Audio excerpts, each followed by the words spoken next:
Merci d'avoir choisi Canal Congo Télévision pour vous informer dans le cadre de cette grande édition du journal. Le président de la République, Félix Antoine Tshisekedi Tshilombo, a participé ce mercredi par visioconférence à un panel de discussion sur les défis auxquels fait face la République démocratique du Congo. Ces échanges ouverts au public étaient organisés par des Brookings Institution, un centre de recherche indépendant basé à Washington, aux États-Unis d'Amérique.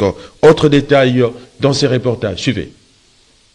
Il y a eu deux processus qui se sont dessinés, celui de la région même de l'Afrique de l'Est, qui avait été impulsé par l'ex-président Uhuru Kenyatta, qui malheureusement a été géré ensuite par le nouveau président William Ruto, et qui a très mal géré parce qu'aujourd'hui nous n'avons plus du tout ce processus est quasiment mort, à part le fait que le facilitateur désigné Uhuru Kenyatta est resté. Il a gardé quand même ce pouvoir, mais le processus est quasiment mort parce que le président Ruto a pris fait et cause pour le Rwanda. Donc je ne vais pas en dire plus. Et puis il y a l'autre processus, celui de Luanda, qui est issu, lui, de l'Union africaine. Donc il avait désigné le président Lorenzo comme facilitateur. Et nous en sommes là aujourd'hui. Malgré le fait que ce processus a à plusieurs reprises défini un chronogramme de retrait, de cessez-le-feu, retrait et ensuite résolution de la crise, le Rwanda n'a jamais rien respecté. À chaque fois, il signait cet engagement, mais il faisait le contraire. Et nous en sommes là pour le moment. Nous espérons évidemment qu'avec l'implication récente des États-Unis, qui vraiment ont été le pays qui a le plus qui s'est le plus impliqué dans cette crise, ben nous espérons arriver à des solutions.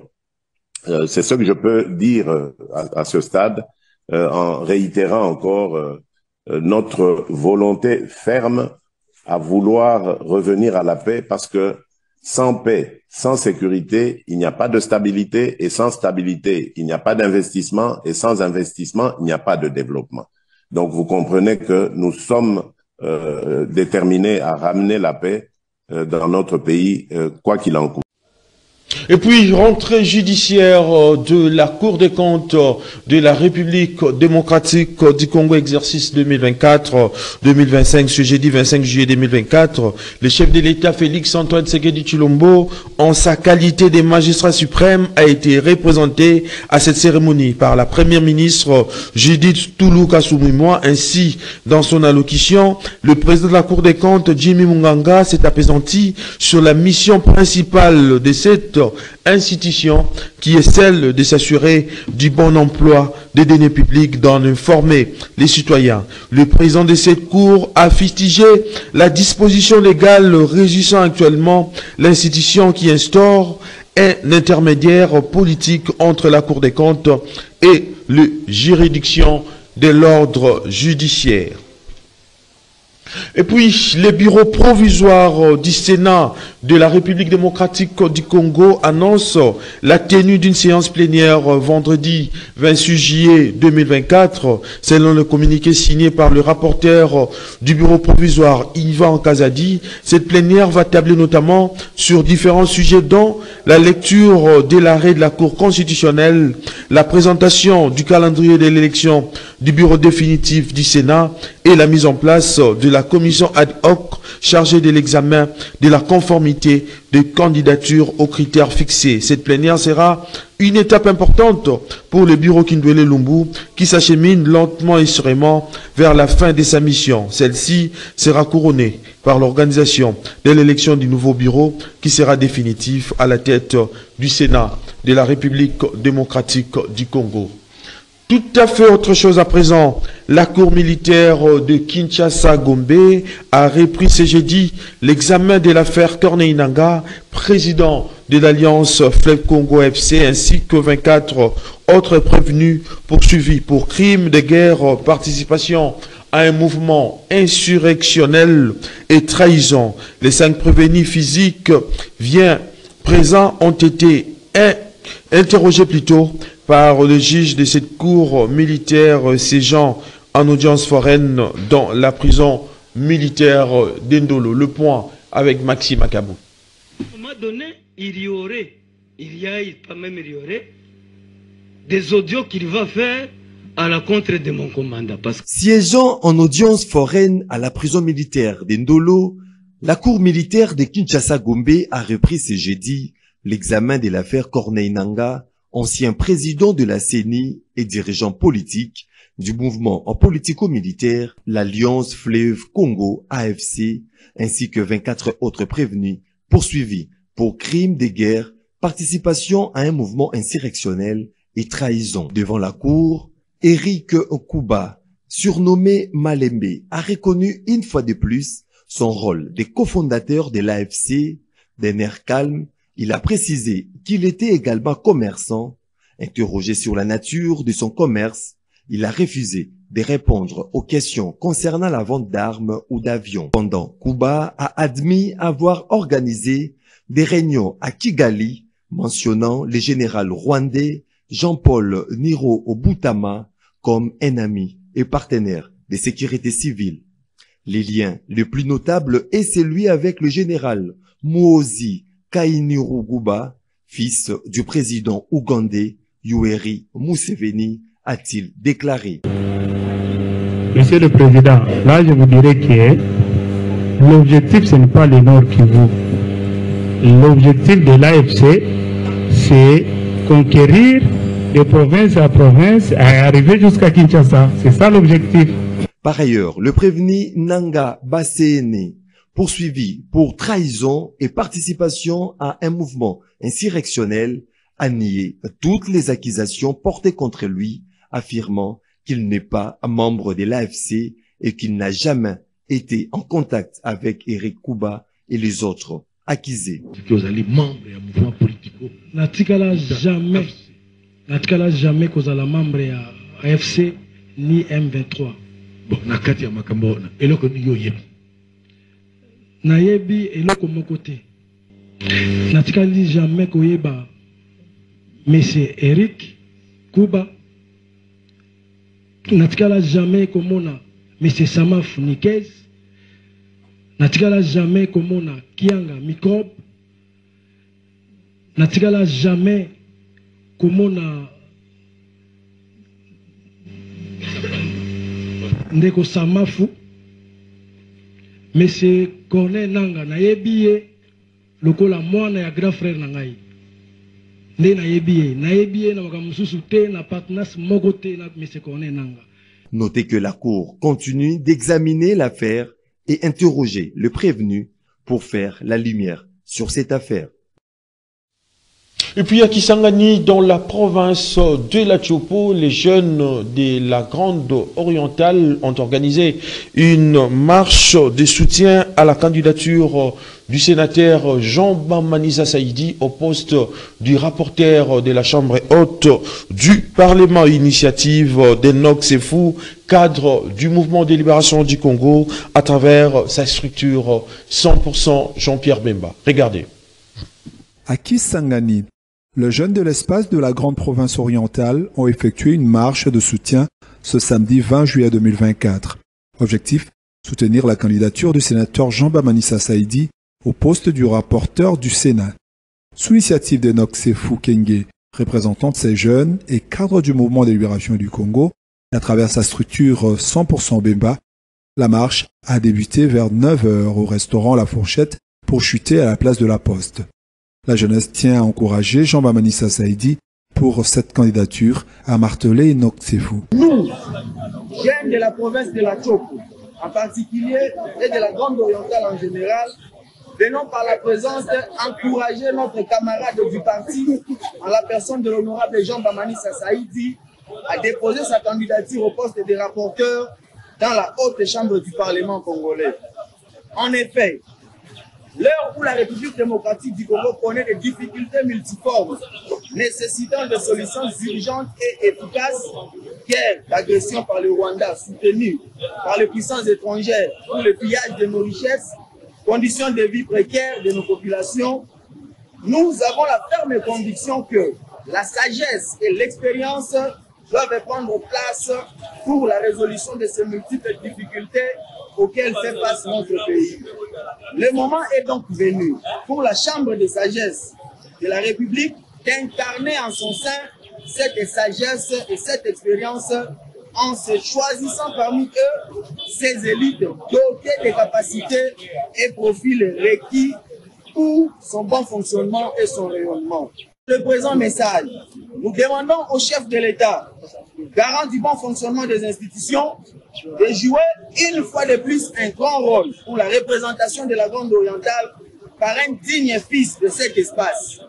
Allusion faite à l'honorable Jean Bamani Saïdi, celui-là même qui a été un acteur efficace et engagé pendant la campagne électorale de la réélection du chef de l'État dans la Grande Orientale en général et dans la Chopo et en Ituri en particulier. Et puis, examen d'État, édition 2023-2024, la publication de résultats débités ce mercredi. Le résultat des 30 provinces éducationnelles sont donc disponibles et les taux de réussite est de 60%. La première série de publications a concerné 5 provinces et se poursuit au fur et à mesure. Et puis, au village des Babila Bakayuku, des Mamouv, en groupement Batongi Mbao au Béni, au Nord Kivu, cette indignation des acteurs de la société civile Kenos Katuo face aux tueries des civils par le rebelle ougandais ADF MTM, d'où appelle-t-il à l'élargissement des opérations conjointes FARDC UPDF. Suivez-les au micro de notre correspondant sur place, Joël Kamambo.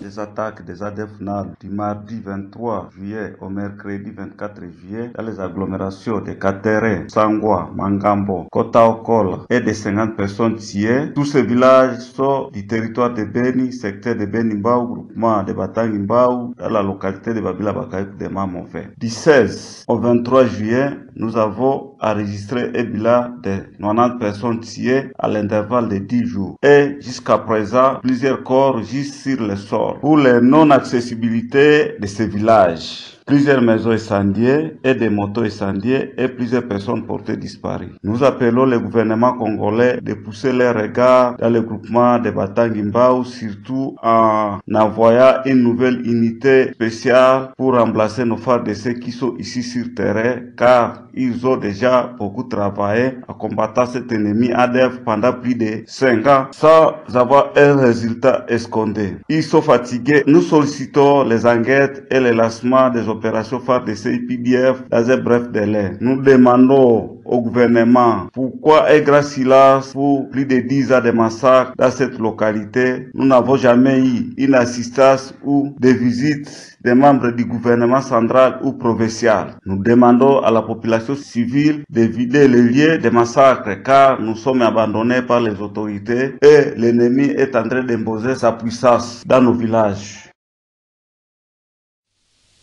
Et puis, les gouvernements de la République démocratique du Congo restent déterminés à traquer le rebelle ADF ISCAP et l'air supplétif dans la région de Béni. Le député national Gilles Maté l'a rappelé à la population de ces coins de la République démocratique du Congo où il séjourne dans le cadre de ses vacances parlementaires. Suivez-les au micro de notre correspondant Joël Kamambou, encore une fois de plus. Partout où il y a la perte humaine, la République démocratique ne compte que sur sa population. Parce que c'est sa première richesse. Vous n'allez pas me dire que les ADF ne tuent pas et que c'est seuls les M23 qui tuent. Mais il y a quand même une nuance. C'est-à-dire, pour les M23, c'est une agression. Ils sont à la quête de la terre arable. Mais pour les ADF, on ne connaît pas l'objectif jusque-là. Quel que soit l'objectif connu ou l'objectif latent, tous ces objectifs ne sont pas encore connus. C'est peut-être cet éclaircissement qui doit être diffusé pour que chacun prenne sa part. Mais sinon, si les M23 agressaient jusqu'ici, nous, moi et vous, nous ne serons plus à même de nous dire que nous sommes des Congolais dignes d'appellation. Nous allons vivre l'accommodation et tout ce que ces gens vont nous dire, c'est ce que même dans vos médias, vous allez communiquer. Vous imaginez ce que ça va donner.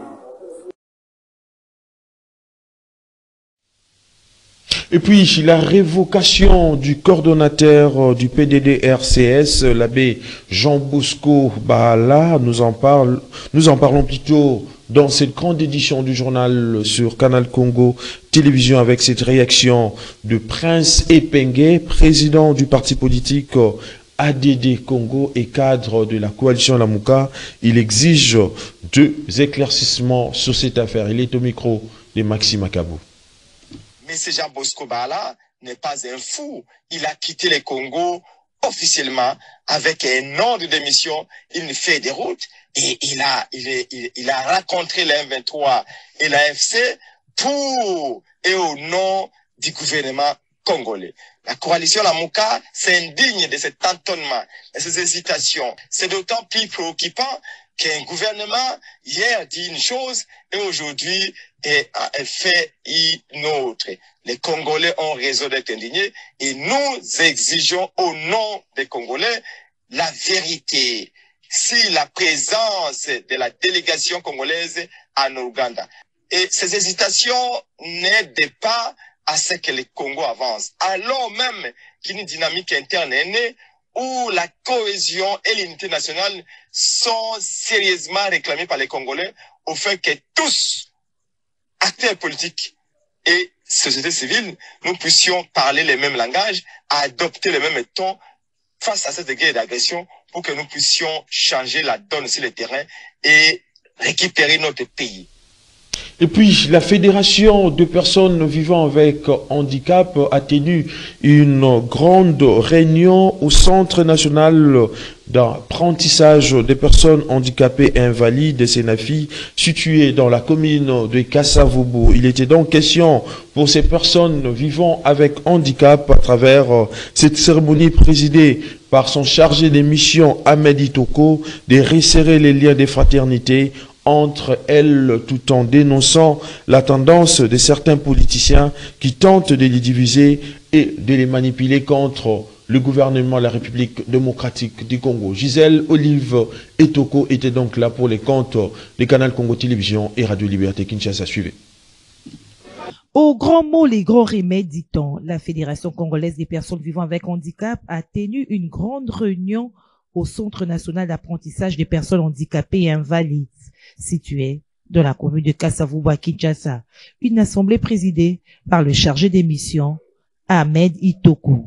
Une activité de grande ampleur où il a été question pour ces PVH de resserrer les liens de fraternité entre elles, tout en dénonçant la tendance de certains politiciens qui tentent de les diviser et les manipuler contre le gouvernement. Il s'est agi également de partager autour de l'intégrité de leur ministère qui est en proie aux appétits gloutants de certains vivaces politiques qui profitent de la fragilité et de la vulnérabilité des personnes handicapées pour les exploiter en vue d'atteindre leurs mesquins intérêts en politique. C'était alors un rappel à l'ordre dans le seul but de rétablir une cohésion perdue. Essentiel, tout d'abord, je vais remercier le chef de l'État. C'est lui qui a voulu que nous sommes ce que nous sommes aujourd'hui. Là, c'est le 1. Nous avons des lois, à partir des lois organiques, et aujourd'hui, nous avons des décrets qui viennent de valoriser la personne vivant avec handicap. De 2, la réunion d'aujourd'hui s'est tournée autour de nos divisions. On a marre des divisions des personnes handicapées. Nous voulons l'unité pour accompagner la vision du chef de l'État. Lui qui a la confiance de toutes les personnes vivant avec handicap du pays. Les personnes handicapées, nous devons être réunis. Le chef de l'État a confiance en nous. Il veut nous valoriser. Et nous devons profiter de l'occasion La Fédération congolaise des personnes vivant avec handicap espère que ses membres recevront des matricules pour accéder à des emplois publics et privés. Cela s'inscrit dans leur objectif plus large d'inclusion sociale et professionnelle des personnes handicapées, en permettant à ces derniers d'occuper des postes de responsabilité en fonction de leurs compétences sans discrimination. Les attentes sont énormes, toutes tournent dorénavant sur le ministre de la fonction publique Jean-Pierre Liaou. Les personnes handicapées espèrent aussi et surtout un coup de pouce du chef de l'État afin de trouver solution à leurs désirata. Et la ville-province de Kinshasa est actuellement un dépotoir des immondices en vue de la revêture de sa plus belle robe datant. L'Asbel Tosuko Lamboka a entrepris des travaux d'assainissement et de tirage de caniveau à la 10e rue. Nous sommes là dans la commune de Limete. Autre précision avec Junior Boulafa. C'est dans le souci de rendre salubre et faire rayonner la ville de Kinshasa que le président de l'Asbel Tosuko Lamboka, Moïse Kabongo, a effectué les travaux d'assainissement et curage des caniveaux sur le petit boulevard de la 10e rue Limete. Cette action a été appréciée à sa juste valeur par les habitants des quartiers environnants. Pas maman, pas gouverneur, pas CG Kabouya, pas son excellence, Doudou Famba, Bakebo, Monchalis. Wana ezali pona lelo salongo oyo ezalaki lancement ya ministre ya environnement et assainissement au sein de la Fort du Progrès nde tolobaki tolancer pe tozosala ngo na bapropre effort na biso moko oyo amoni kazala bonne volonté kosunga initiative oyo pe to ezala pa ya zali oyo l'autorité oyo ezala ba moyen na yo contacter ministre ya finance ya environnement ya Fort du Progrès akosala musala ndenge bozomona na kati za temple. Occasion pour le secrétaire de cette Asbel, Ernest Longo, de lancer un SOS aux autorités compétentes pour leur emboîter les pas. Déjà plus de 4 ans, nous sommes connus ça OIA. Et c'est le chef de l'État Zalaga. Et c'est qui m'a dit nous sommes connus là, nous sommes connus ça. Que éviter Batouana, au Bazana, le chef de l'État, Bazali, c'est la chef de l'État, la ligne. Pour que le chef de l'État, ezali kosunga misala eye ezali kosala mapona kombo na ye misala eye ezali kosala mapona ko soutenir otoko pe ko booster vision na ye ekende liboso pona ko booster façon na ye ya ko gérer mboka ekende liboso toyebi banso te tata Nkumu Likonzi ya ekolo baoti ko tombola ye makasi na République ya Tchad omoni ebongo biso moko batu nzinga na ye pona kopesa mwa pau mwa Congo na batu bazali kosala musala ya kosoutenir chef de l'État na département mosongolo bakala en tout cas ezali kosala te tonyonga kaka na balie public nde bozali kopesa biso esika ya malamu ya kopanda po boyebi ke biso tokoya na masse oyo kosala te yo kuna tata mokonzi amona ke oza na batu po atya mokoloto na ye na papier na likasa yo ozwa makambo ongenga o progresser biso botika bokoma kozwa biso. Cette action menée par Moïse Kabongo en faveur des habitants de la commune de Limete est la bienvenue dans la mesure où elle les épargne des maladies liées à la saleté. Mesdames et messieurs, voilà qui met fin à cette grande édition du journal sur Canal Congo Télévision, coordonnée par Gisèle Olivier Toko, réalisée par Christian Banjolo. La prise de vie a été assurée par Marité Bodo en leur nom, ainsi qu'au concours rédactionnel de Canal Congo Télévision. Je vous dis donc merci de l'avoir suivi avec les mêmes plaisirs et les mêmes désirs. Prochain rendez-vous est pris donc pour demain. D'ici là, portez-vous bien et bonne suite de programme sur Canal Congo Télévision.